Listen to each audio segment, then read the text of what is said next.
Doctor surgery లేకుండా మోకాల నొప్పికి చికిత్స చేస్తూ అటు 500కు పైగా గూగుల్ రివ్యూస్ కానివ్వండి, లైవ్ పేషెంట్స్ వీడియోస్ కానివ్వండి, 100% పేషెంట్స్ సాటిస్ఫాక్షన్ అచీవ్ చేస్తున్న ప్రాణ పెయిన్ క్లినిక్ నుంచి రాజు గారు మనతో ఉన్నారు.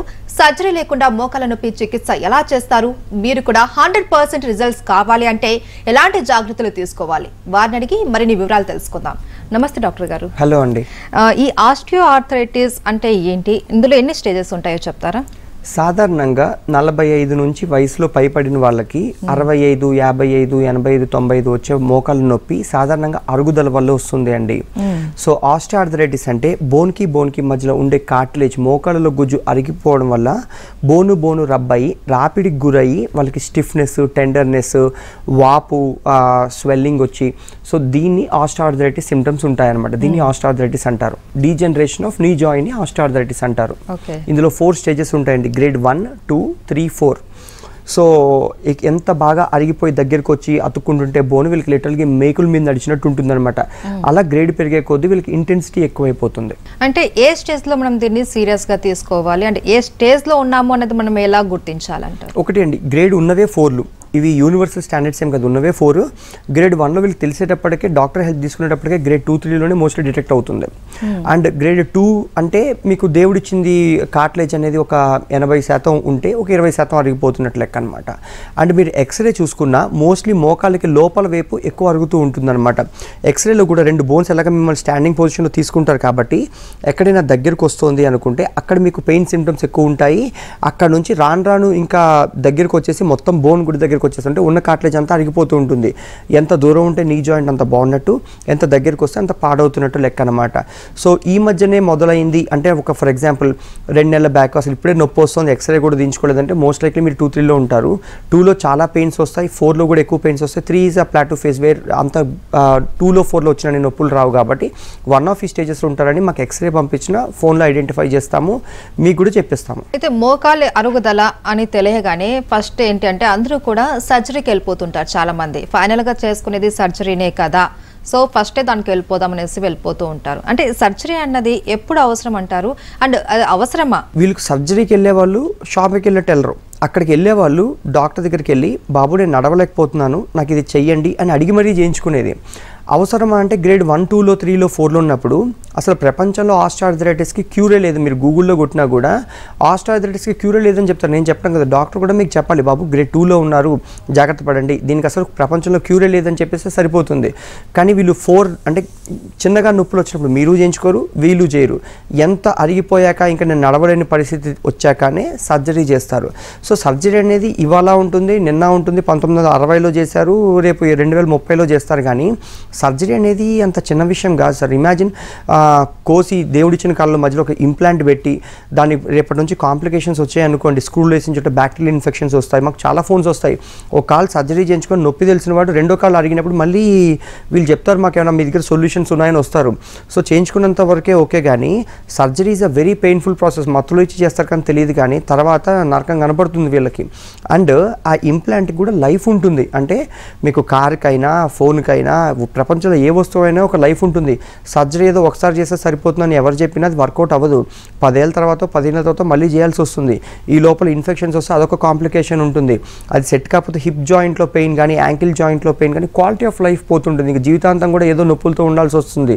దానికంటే అది అవసరమా అంటే మీరు ఎంచుకునే పద్ధతి. Information is currency. ఈ జనరేషన్లో ఏంటంటే ఇన్స్టాగ్రామ్, ఫేస్బుక్, యూట్యూబ్ ఓపెన్ చేసినా ఒకళ్ళు చింతపండు తినండి, చింతపిక్కలు తినండి, గుమ్మడి గింజలు నానబెట్టండి, లేకపోతే మహాబీర గింజలు నానబెట్టండి, బెండకాయలు తింటే గుజ్జు వచ్చేస్తుందని చెప్తారు. కానీ మీకు అలా తినేసి గుజ్జులు వస్తే ఇంకా డాక్టర్లు అందరూ డ్రై ఫ్రూట్ షాపులు, నట్ సీడ్ షాపులు పెట్టుకోవాలి. ఇక్కడ ఏమీ పని చేయవు. మీకు గ్రేడ్ తక్కువ ఉన్నప్పుడు వచ్చి చేయించుకోండి, ఫర్దర్ పాడవకుండా ఉంటుంది. మీకు ఫోన్ క్వాలిటీ ఆఫ్ లైఫ్ ఇచ్చి, నగలు క్వాలిటీ ఆఫ్ లైఫ్ ఇస్తే మీ మోకాలు కూడా క్వాలిటీ ఆఫ్ లైఫే ఇస్తాయి.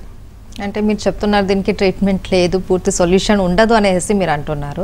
బట్ చాలా మంది కార్పొరేట్ హాస్పిటల్స్ వాళ్ళు మేము పూర్తిగా దీన్ని క్యూర్ చేస్తాం, మా దగ్గర 100% ట్రీట్మెంట్ ఉంది అనేసి అంటున్నారు. సర్జరీతో అది పాసిబుల్ అవుతుంది అని అంటున్నారు. అంటే మీరు ఏం చెప్తారంటే దీనికి లేదంటారా? ఒకటండి, ఇక్కడ ఎవ్వరు నాకు తెలియదు నేను చేయను అని చెప్పరు. This is a highly commercial industry. So నేను వేరేగా చెప్పక్కర్లే మెడికల్ ఇండస్ట్రీ గురించి. ఇప్పుడు మీ మోకాల ప్రాబ్లం కార్పొరేట్ హాస్పిటల్స్ అండి, జ్యోతిష్కుడి దగ్గర తీసుకెళ్ళండి, గ్రహాలు రాసులు ప్రకారం మీ మోకాలు ఎందుకు అరిగిపోతుందో చెప్తాడు, కానీ నాకు తెలియదు అని చెప్పడు. సో ఇక్కడ మీకు ఎంత హాస్పిటల్స్కి వెళ్ళినా ఇంగ్లీష్ మెడిసిన్స్ ఏమి ఇస్తారండి? Glucosamine, carnitine sulphate, కొలెజన్, vitamin D, ఒక కాల్షియం టాబ్లెట్, దీంతోపాటు ఒక పెయిన్ కిల్లర్ ఇస్తారు. ఇది పని చేయకపోతే ఆయుర్వేదం వాడో బోర్డు పెట్టుకుని ఉంటాడు కాబట్టి మీరు రండనే పిలుస్తారు. బోర్డు పెట్టుకున్న వాళ్ళు ఎవరైనా మీరు రండనే పిలుస్తారు. మీరు కూడా ఒక ఆశతో వెళ్తారు. పని చేయదంటే ఎందుకు వెళ్తారు? ఇప్పుడు వీటిలో ఎక్కడా కూడా ప్రపంచంలో క్యూర్ లేదు. క్యాన్సర్కి క్యూర్ లేదు, ఎయిడ్స్కి క్యూర్ లేదు, డయాబెటీస్కి క్యూర్ లేదు అనుకుందాము. రివర్స్ డయాబెటీస్ అనగానే మీరు వెళ్ళిపోతారు బేసిక్గా. కానీ అసలు ఇది మీకు కండిషన్స్ని, సిమ్టమ్స్ని డాక్టర్స్ని పిల్స్, ప్రిస్క్రిప్షన్స్తో మేనేజ్ చేస్తారు. రివర్స్ అయితే ఎవరు చేయలేరు. సో ఈ గ్లూకోజమిన్ అయినా కార్నిటిన్ సల్ఫేట్ అయినా కొంచెం ప్రోగ్రెషన్ ఆపగలదేమో కానీ లోపల అరిగిపోయిన గుజ్జుకి ఫిజియోథెరపీలు చేసేస్తుంటారు, ఒకళ్ళు ఆక్యుపంక్చర్ చేసేస్తుంటారు. కానీ ఎవరి మార్కెట్ వాళ్ళది. వీళ్ళు మటుకు 1 నుంచి 10 సంవత్సరాలు 15 సంవత్సరాలు అంటే ఈ లోపల 2 సార్లు ఎలక్షన్లు వస్తాయి, 2 బీటెక్ డిగ్రీలు అయిపోతాయి. కానీ వీళ్ళు మటుకు నొప్పులతో జీవితాంతం తిరుగుతూనే ఉంటారనమాట. సో దీని అర్థం ఏంటి? ఆయన సర్జరీకి వెళ్ళే వాళ్ళు ఇట్స్ అన్ ఎలెక్టివ్ ప్రొసీజర్. అంటే డాక్టర్ దగ్గరికి వెళ్ళి బాబు నాకు చెయ్యండి అని అడిగేది. లిటరల్గా ఉన్న కొంచెం గుజ్జు కూడా అరిగిపోతే మేకుల మీద నడిచినట్టు ఉంటుంది కాబట్టి వీళ్ళు చేంజ్ చేసుకుంటారు. అక్కడికి వెళ్ళే వాళ్ళు కార్పొరేట్ హాస్పిటల్స్, చిన్న హాస్పిటల్స్, కనిపించిన గుడికి దేవుడి కల్లా మొక్కేస్తారు. కానీ వీళ్ళకి ఎవ్వరికి తగ్గదనమాట. మధ్యలో ఇంటర్వెన్షన్ ఉందంటే మేము చేస్తాం. అంటే సర్జరీ లేకుండా ప్రాణ పెయిన్లో మోకాల అరుగుదలకి ఎలాంటి ట్రీట్మెంట్ ఉందో చెప్తారా? ఇక్కడ మేము ప్లాస్మా థెరపీ చేస్తామండి. అంటే ఇట్స్ రీజనరేటివ్ మెడిసిన్. ఇది ఎలా పనిచేస్తుందంటే మీ బ్లడ్లో ఆ ప్లాస్మాకి పునరుత్పత్తి గుణాలు ఉంటాయి. మీ జుట్టు గోళ్ళు ఎంత కత్తిరించినా కూడా నిరంతరంగా పెరుగుతూనే ఉంటాయి, మీకు 90 ఏళ్ళు వచ్చినా కూడా. అండ్ కాలు అరగడం మాట అట్టుంచండి, కాలు విరిగిపోయింది అనుకుందాము, డాక్టర్ ఏం చేస్తారండి? స్ట్రైట్గా అతుక్కోవడం కోసం పైనుంచి కట్టేస్తారు, లోపల బాడీ అదే అతుక్కుంటుంది. అండ్ మీకు కోవిడ్ టైమ్స్లో కూడా ప్లాస్మా డోనర్స్ కావాలి అని మెసేజెస్ వస్తాయి. ప్లాస్మాకి ఆ పునరుత్పత్తి గుణాలు ఉంటాయి. అసలు మీ కాలుని కదపకుండా 1 సంవత్సరం పాటు అట్లా వస్తే ఏ ఇంటర్వెన్షన్ లేకుండా కార్టిలేజ్ రీగ్రోత్ అవ్వచ్చు. కానీ ప్రాబ్లం ఏంటంటే అది లోడ్ బేరింగ్ జాయింట్, మీ బాడీ వెయిట్ అంతా దాని మీదే పడుతుంది, రికవరీ టైం ఉండదు. కాబట్టి ఇంటర్వెన్షన్ ప్లాస్మాని కాన్సన్ట్రేట్ అక్కడ పంపిస్తాం కాబట్టి మీకు ఆ పునరుత్పత్తి జరుగుతూ ఉంటుంది. ఇది మేము మల్టిపుల్ దశల్లో చేస్తాము. ఎందుకంటే 15 రోజులకు ఒకసారి చేస్తాము. పేషెంట్ బ్లడ్ ఒక 10-15 ml తీసుకుంటాము. దాన్ని సెంట్రిఫ్యూజ్ మెషిన్లో స్పిన్ చేస్తే అరగంట పాటు thick serum of plasma separate అయిపోతుంది. అది ఎక్కడైతే అరిగిపోయిందో అల్ట్రాసౌండ్లో చూసుకుంటూ, అల్ట్రాసౌండ్ని ఎందుకన్నాను అంటే మీకు మోస్ట్లీ గైనకాలజిస్ట్ వాడతారు బేబీస్ చూడడానికి, పెయిన్ ఫిజిషియన్స్ వాడతారు, మిగతా చోట్లంతా ఎక్స్రేలు ఎంఆర్ఐలు రాస్తూ ఉంటారు. సో ఈ అల్ట్రాసౌండ్లో చూసినప్పుడు మీ కండరాలన్నీ మోకాల చుట్టూనో కనపడుతుంటాయి. సియామ్ అనే మెషిన్ కంటిన్యూస్ ఎక్స్రేస్ కొడుతూ ఉంటుంది, మీ బోన్స్ కనపడుతుంటాయి. ఎక్కడైతే అరిగిపోయిందో ప్రిసైజ్గా అక్కడికి మాత్రమే కాన్సన్ట్రేటెడ్ ప్లాస్మాని పంపిస్తాము. దాంతో కార్టిలేజ్, అసలు మీకు మోకాలు నొప్పులు వచ్చేదే కార్టిలేజ్ లేకపోవడం వల్ల. మళ్ళీ అది తిరిగి రావడం ఎప్పుడైతే మొదలు పెడుతుందో మీకు దాంతో ఉపశమనం దొరుకుతుంది. ఫ్యూచర్లో మళ్ళీ సర్జరీలు, కాంప్లికేషన్లు, నీ ఇంకా డీజనరేట్ అవ్వడం అలాంటి కాన్సెప్ట్ ఉండవు. రీజనరేటివ్ మెడిసిన్ వల్ల పేషెంట్కి ఎలా ఉపయోగపడుతుంది? అంటే ఎలాంటి బెనిఫిట్స్ ఉంటాయి? ఒకటి అండి, నీ అనేది మోస్ట్ ఫంక్షనల్ జాయింట్. మనిషి అనేవాడు కూర్చోవాలన్నా, నడవాలన్నా, పడుకోవాలన్నా, పొద్దున్న లేస్తే మోకాలు అనేది చాలా ఫంక్షనల్ జాయింట్. దాన్ని కాపాడుకుంటే ఫర్దర్గా పాడవడాలు, కూర్చోవడాలు, క్వాలిటీ ఆఫ్ లైఫ్. ఎందుకంటే మోకాలు నొప్పి మొదలైతే డాక్టర్ చెప్పేస్తారు, ఏమండి మీరు మెట్లు ఎక్కద్దు అంటే ఏదో పెళ్లి జరుగుతూ ఉంటుంది, మీరు మెట్లు ఎక్కకుండా కింద కూర్చుంటారా, రైట్? సో మీకు ఐఫోన్లు ఇవన్నీ క్వాలిటీ ఆఫ్ లైఫ్ ఇస్తే మీ మోకాలు కూడా క్వాలిటీ ఆఫ్ లైఫ్ ఇస్తుంది. మేము ఎలా ఉపయోగపడతాము అనే క్వశ్చన్ సంవత్సరాల తరబడి, ఇమాజిన్ 1 సంవత్సరం నుంచి 10 సంవత్సరాల పాటు డాక్టర్ల చుట్టూ తిరుగుతూ మీకు టైం వేస్ట్ అవుతూ ఉంటుంది. నెక్స్ట్ మీ హెల్త్ పరంగా పెట్టి ఏదో ట్యాబ్లెట్లు వేసుకోవడాలో లేకపోతే ఏమైనా చేయించుకుంటుంటారు, సర్జరీలో హెల్త్ పాడవుతూ ఉంటుంది. అండ్ నెక్స్ట్ డబ్బులు, వెళ్ళే చోటల్లా మీకు కన్సల్టేషన్లు, స్కాన్లు, అవే మందులు ఇస్తూ ఉంటారు, డబ్బులు ఎలాగపోతుంటాయి. ఈ 3 అనేవి ప్రపంచంలో ఏ మనిషికైనా విలువైన వస్తువులు సార్. ఒకటి మీకు టైము, మీ డబ్బులు, మీ హెల్త్ మార్కెట్లో పోతే తిరిగి రాదు, అది మేము కాపాడుతాం కదా. అంతకంటే మీకు ఏం కావాలి పేషెంట్కి? అయితే ఈ రీజనరేటివ్ మెడిసిన్ ట్రీట్మెంట్ తీసుకోవాలి అంటే ఒక పేషెంట్లో మీరు ఏ అంశాలను పరిగణలోకి తీసుకుంటారు? మెడికల్ హిస్టరీ, అలాగే వాళ్ళ ఫ్యామిలీలో ఎవరికైనా ఏమైనా ఇబ్బంది ఉన్నా ఇవన్నీ కూడా పరిగణలోకి తీసుకుంటారా? మాకు వచ్చేవాళ్ళు చాలామంది అండి పెద్దవాళ్ళే వస్తారంటే ఈ మధ్యన అంటే ఏదో అథ్లెటిక్ ఇంజురీస్ ఉండి 35-40 కూడా కాళ్ళు అరిగిపోతున్నాయి. Most of the population above 45, 55, 65 వీళ్ళు చాలా యంగ్ ఏజ్ అండి. 45-50 అంటే 120 సంవత్సరాలు బతకాల్సిన మనిషి ఆల్మోస్ట్ హాఫ్ ద లైఫ్ స్పాన్లో మాట్లాడుతున్నాం మనము. సో వాళ్ళందరికీ కూడా కొంతమంది కాంప్లికేషన్స్ ఉంటాయి, డయాబెటీస్లు, బీపీలు ఉంటాయి, కొంతమందికి హార్ట్ సర్జరీస్ అయ్యి ఉంటాయి. వీళ్ళందరికీ ఇది very safe way of treatment. వాళ్ళకి మళ్ళీ సర్జరీలు, కోతలు వాళ్ళకి ఇష్టం ఉండదు, వాళ్ళకి సెట్ అవ్వకపోవచ్చు. వేరే కాంప్లికేషన్స్ డీల్ చేయడం కంటే మీ బ్లడ్ ప్లాస్మా కాబట్టి మీకు అంతకంటే బెటర్ కాంపాటబిలిటీ ప్రపంచంలో ఉండదు. దీనిపైన మళ్ళీ అంటే ఇంకా ఫర్దర్ పాడైతే మీకు క్వాలిటీ ఆఫ్ లైఫ్ పోతుంది. ఆల్రెడీ ఈ కాంప్లికేషన్స్తో హెల్త్ ఏజ్ అనేది గ్రేస్ఫుల్గా అవ్వాలి అండి, వైటాలిటీని డిఫెండ్ చేసుకోవాలి. కానీ ఇక్కడ మెడికల్ అడ్వాన్స్మెంట్తో పిల్స్, ప్రిస్క్రిప్షన్స్తో 85 ఏళ్ళు కొట్టేయడం ప్రాబ్లం కాదు, కానీ మీ క్వాలిటీ ఆఫ్ లైఫ్ పోతుంది. ఇక్కడ ఆ పిల్స్ నుంచి బయటకు తీసుకొస్తారు. ఒక pain free life is a luxury, అది ఆ లగ్జరీ ఇస్తారు, మీ టైం సేవ్ చేస్తారు. సో ఏ ఏజ్ వాళ్ళైనా ఇక్కడ చాలా బెనిఫిట్ అవుతుంది. అవుతారు. దీనికంటే బెటర్ ట్రీట్మెంట్ మిగతావన్నీ ఒళ్ళు విరవడాలు, లేకపోతే ఫిజియోథెరపీలు చేయించడాలు, లేకపోతే ఆక్యుపంక్చర్ సూదులు గుచ్చడాలు, మందులు ఇవ్వడాలు, very unscientific ways of methods ఉంటాయి. కానీ ఏదైనా కూడా మీ కార్టిలేజ్ రానంత వరకు మీరు టెంపరీగా అలా తిరుగుతూనే ఉంటారు. 10 years of life is very quality of life in patients life. మీరు ఇప్పుడు చెప్పారు ఫిజియోథెరపీ, ఆయుర్వేదిక్, హోమియోపతి వీళ్ళందరూ కూడా ట్రీట్మెంట్ ఇస్తాము. ఎస్, వాళ్ళందరూ చెప్తూ ఉంటారు మేము 100% మీరు క్యూర్ చేస్తాము అనేసి అంటూ ఉంటారు. బట్ మీరు ఇచ్చే ట్రీట్మెంట్కి వాళ్ళు ఇచ్చే ట్రీట్మెంట్కి తేడా ఏంటి? మీరు బెస్ట్ అని ఎలా చెప్పగలరు? ఒకటే అండి, ఇప్పుడు మీకు ఒక సింపుల్ ఎగ్జాంపుల్ చెప్తాను. నేను ఒక 80 kgs ఉన్నాను. 80 kgs ఉన్నాను. ఒక రోజు ఒక ఆవిడ ఒకళ్ళేమో 50 kgs ఉంటారు. ఒకళ్ళు రోజు నుంచుని టీచర్ ఉద్యోగం చేస్తారు, ఒకళ్ళు ఖాళీ కూర్చొని పేపర్ చదువుతారు. ఒకరికి డయాబెటీస్, బీపీ, హెల్త్ కండిషన్స్ ఉంటాయి, ఇంకొకరికి ఉండదు. అందరికీ గ్యారంటీ అని ఎలా చెప్పేస్తారండి? ఇండివిజువల్ సొల్యూషన్ అనేది ఉండదు. ఇప్పుడు వెయిట్ తగ్గితే, ఫర్ ఎగ్జాంపుల్ నేను 70 kgs ఉంటాను. ఒక అడుగు తీసి అడిగేస్తే 70 kgs లోడ్ నా మోకాల మీద ఒక స్టెప్కి పడుతుంది. మనిషి అనేవాడు బాత్రూమ్కి, కిచెన్కి వెళ్తే కనీసం 3000 నుంచి 5000 స్టెప్పులు రోజుకి వేస్తాడు. 3000 ఇంటూ 70 kgs వేసుకుంటే 2 లక్షల పైన కేజీల వర్క్ వాల్యూమ్ ఒక నీరు రోజుకి చేస్తుంది. ఎంత గుజ్జు లేకపోతే దాని మీద ఫిజియోథెరపీలు చేస్తే ఉపయోగం ఏంటి? సర్జరీలు చేయించుకుంటే మోయాల్సింది మీ మోకాలే కదా. సో ఇక్కడ బరువు తగ్గితే మీ overall quality of life improve అవుతుంది, ఆ నీకి మీద పడే భారం తగ్గుతుంది. కాబట్టి మేము ఇక్కడ డైటీషియన్స్తో హెల్ప్ చేస్తాము అండి, అంటే వెయిట్ ఎలా తగ్గాలి అనేది.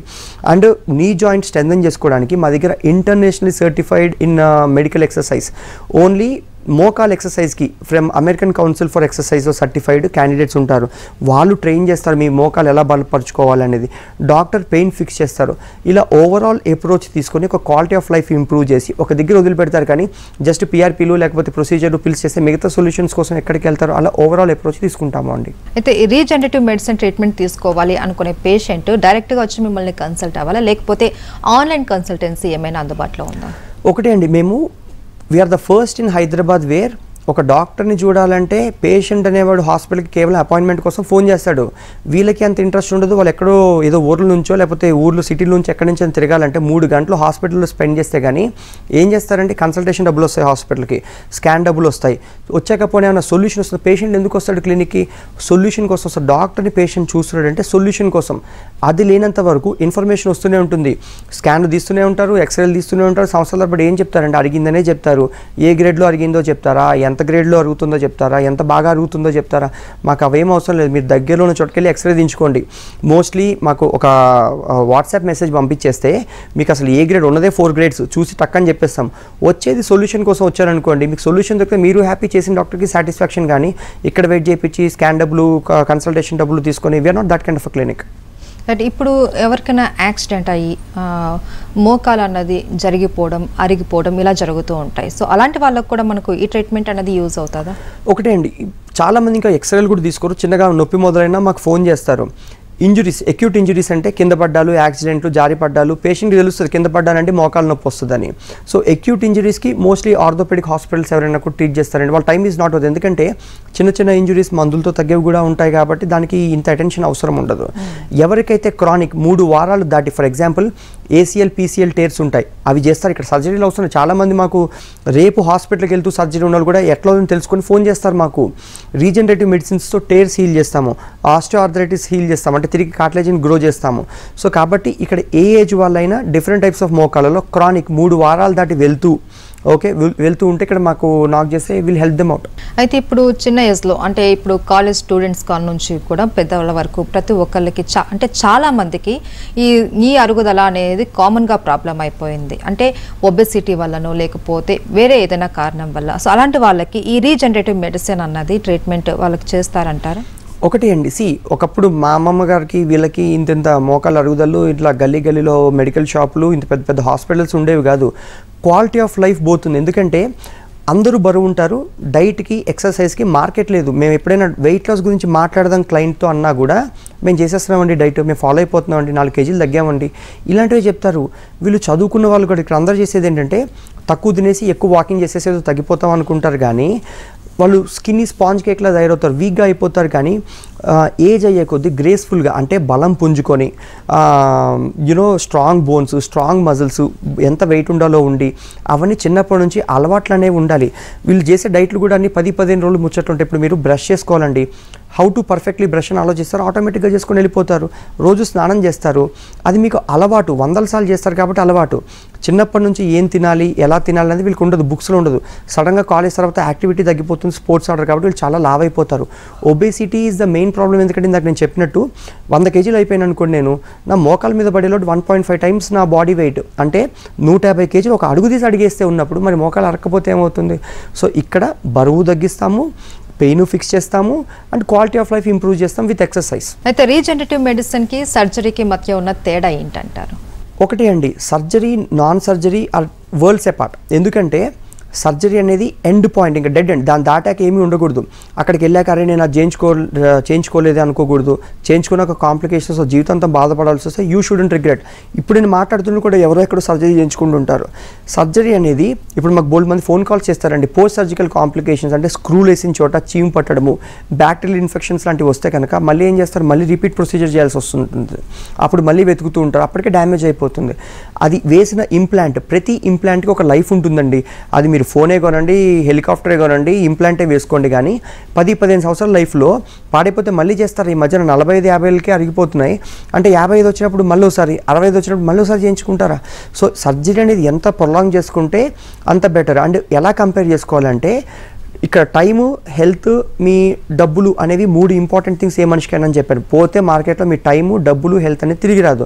సర్జరీ, నాన్ సర్జరీ వేసుకోండి. నాన్ సర్జికల్ అంటే మీరు వస్తారు 45 నిమిషాలు ట్రీట్మెంట్, అంటే సినిమా చూసినాకంటే తక్కువ టైంలో మీరు వెళ్ళిపోతారు. మీరు చెప్తే కానీ ఎవరికైనా హాస్పిటల్కి వచ్చామని కూడా తెలియదు.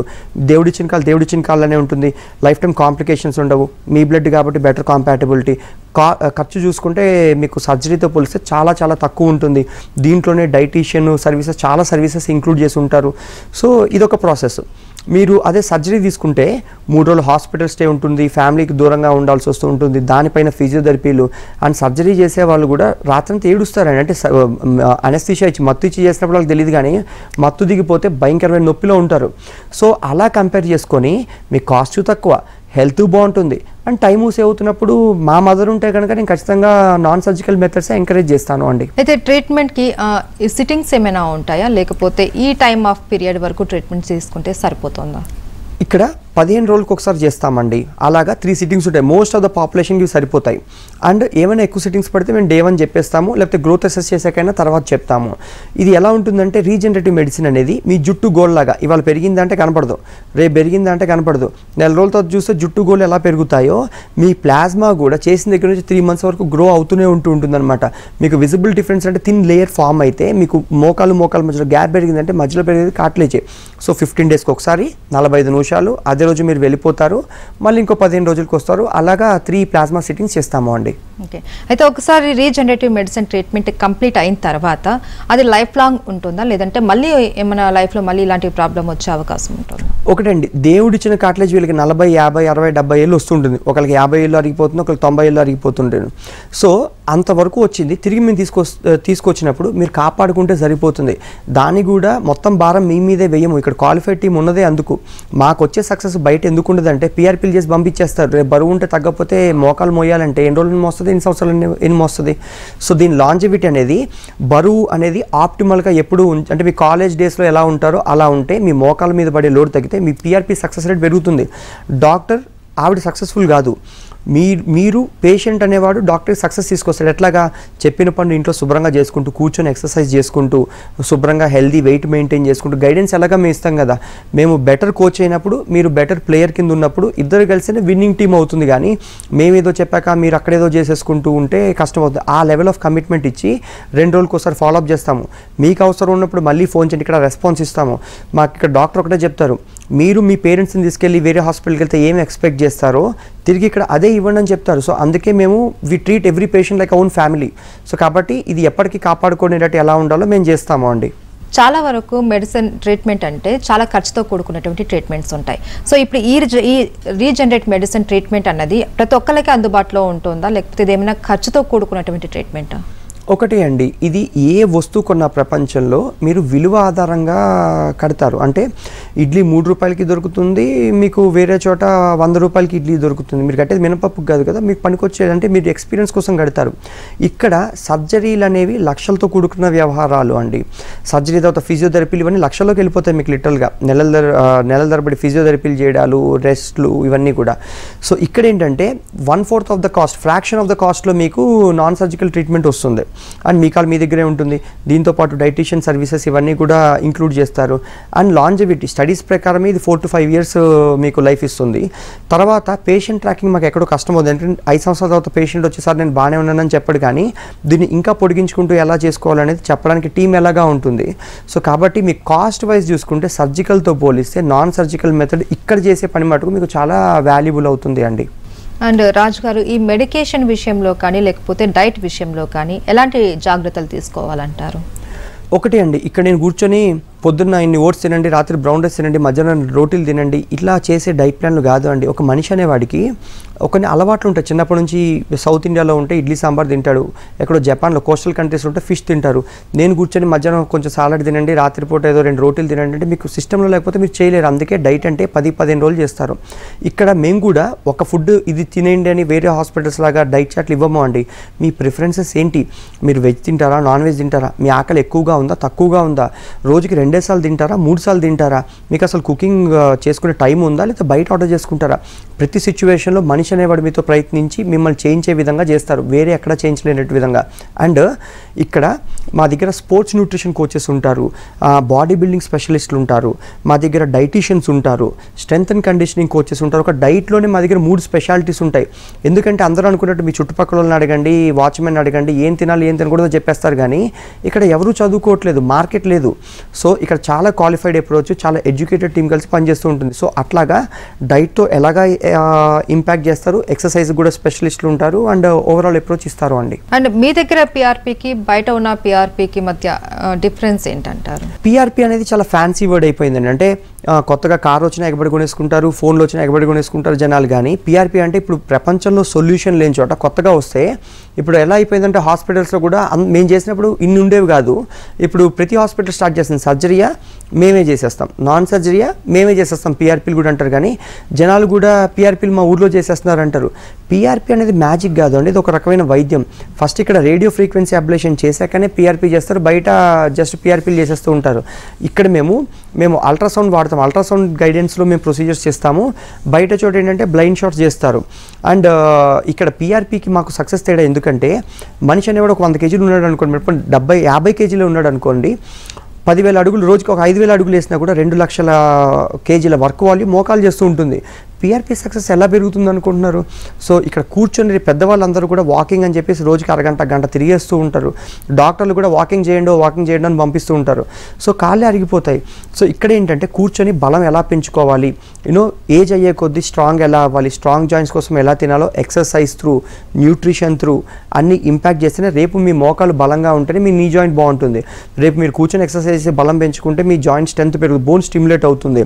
అండ్ ఆప్టిమల్ బాడీ చేయించుకుంటేనే మీకు అంటే వెయిట్ ఆప్టిమల్గా ఉంటేనే మీకు పిఆర్పి సక్సెస్ రేట్ పెరుగుతుంది. అందుకని ఇక్కడ మాకు డాక్టర్ కంటే 10-15 మంది టీము జస్ట్ న్యూట్రిషన్ ఎక్సర్సైజ్లోనే ఉన్నారు.